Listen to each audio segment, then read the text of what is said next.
This wedding was an assignment for my Religion 2 class in Catholic school.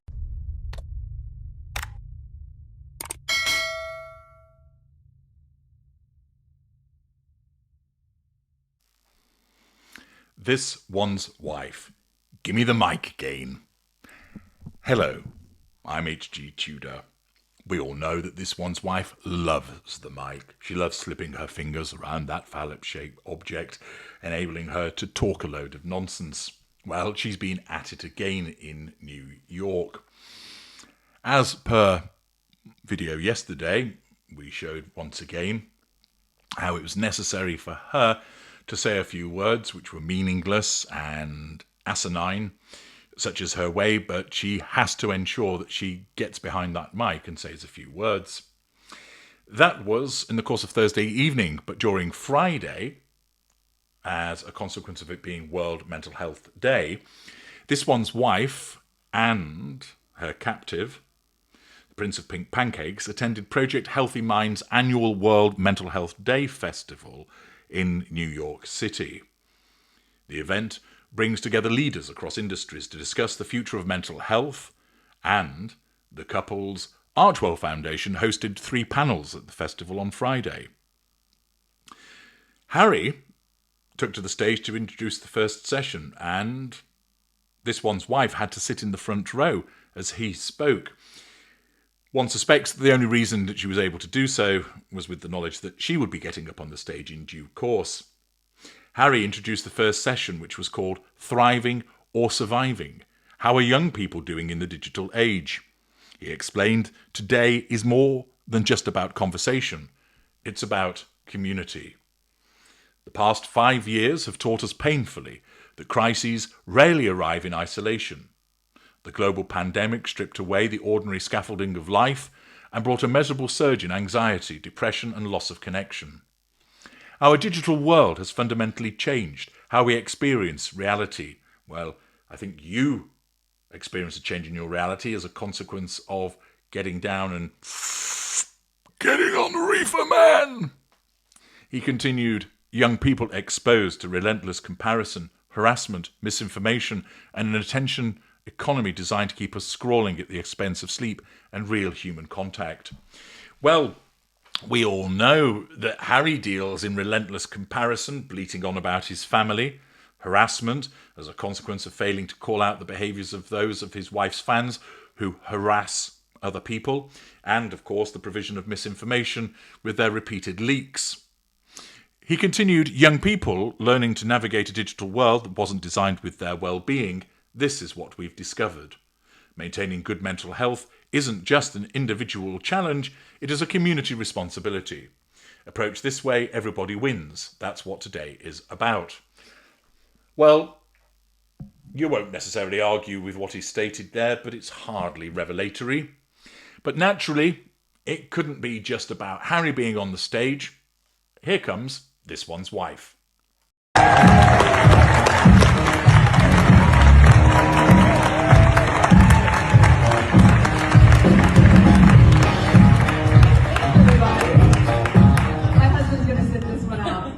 Just got me. How's everybody doing today? Well, we are so thrilled to be here to support, of course, what is happening in this space and on this very important day with Project Healthy Minds. So for this next panel, we're going to turn to one of the most urgent questions facing families today. What's happening to childhood? And how and what do we do to allow our children to just be children? 3 years ago, we had met with families whose worlds had been absolutely shattered. Parents who had lost children to social media-driven suicide, others who had lost so many of their children to struggles with depression, anxiety, self-harm, all inflicted. Naturally, this one's wife has to be up on that stage. She can't just let Harry do the introductions. She has to introduce a panel also. The panel that she was involved with was How the Great Rewiring of Childhood Caused an International Mental Health Crisis and How we can Reverse It, featuring Katie Couric as moderator. Accordingly, it's not even the case that this one's wife is involved as a moderator or chair. She simply introduces it. Why is she involved? She has no expertise in mental health, other than, I suppose, affecting adversely the mental health of other people, such as her husband, her late grandmother-in-law, late grandfather-in-law, her sister-in-law, and various other people that have worked for her, who many of which have said that they have to turn to therapy as a consequence of the way that she has treated them. Naturally, all of that is forgotten about by her because she has no emotional empathy and it serves no purpose for her. The fact is, she needs to get up on this stage, and she commandeers the issue of mental health in order to make herself look good. As you've just heard, she explained, "For this next panel, we're going to turn to one of the most urgent questions facing families today. What's happening to childhood? And how and what do we do to allow our children to just be children?" Well, you might start, this one's wife, by asking that of your own children, who you treat as commodities, who you don't spend a lot of time with because you're often jetting around the world, whose back of the heads you only ever show, that you utilise them as props in your life. Naturally, telling her all of that is a complete waste of time, because as a narcissist that is unaware, she has no understanding of how her behaviour impacts upon those children. She thinks that she's a great and doting mother. But the fact is that she stands out once again as a hypocrite, that the way that she treats her own children has an impact upon them, which she is unable to see. She is unable to recognise the impact that she has by way of the favouritism of Lilibet and the scapegoating of Archie, which I've covered in parts passing. But once again, demonstrating the hypocrisy of this woman and her sense of entitlement, she gets up on a stage to lecture people about how they should treat children when she is not a shining example of that herself.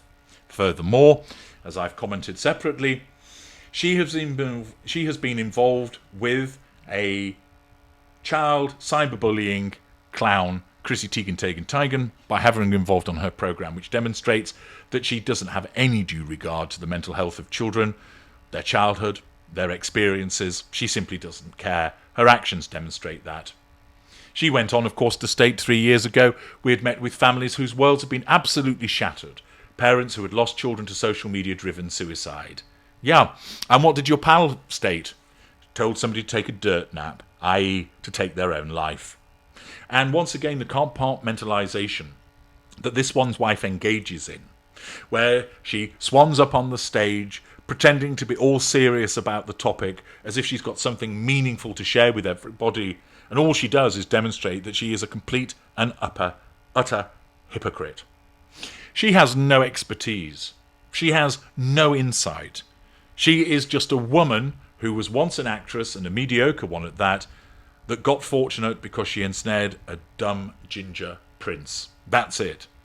She might bring publicity to these occasions, but ultimately she is a poisonous influence in relation to the issue of mental health for reasons that I've pointed out in an earlier video. And Project Healthy Minds really ought to think to themselves, why are we involving this odious narcissist?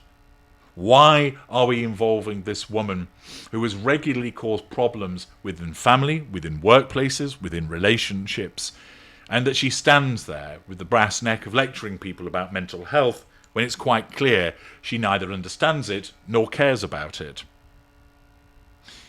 The fact is, she's once again demonstrated as a hypocrite, and she outs herself because she can't resist the lure of the mic. Give me the mic again. Let me get up there. Oh, you're not getting Harry this time. You'll have to just have me. Oh, that's meant to be her little joke. But in actual fact, if it was down to her, she'd have been introducing all 3 sessions, and that she would be the one that would be talking at all of them. Because she loves to commandeer that stage, because her narcissism demands it of her. That she has to be the one that's talking, because that way it's all about her. She doesn't recognise that what she spouts is nonsense. She doesn't recognise that what she talks about is empty and vacuous. She thinks that she's a brilliant speaker. She thinks that she's doing good. Unfortunately, there are those simple-minded supporters of her who believe similarly, which of course emboldens her to continue in such behaviour. But the fact is, as ever, give her a mic and she outs herself. I'm HG Tudor. Thank you for watching.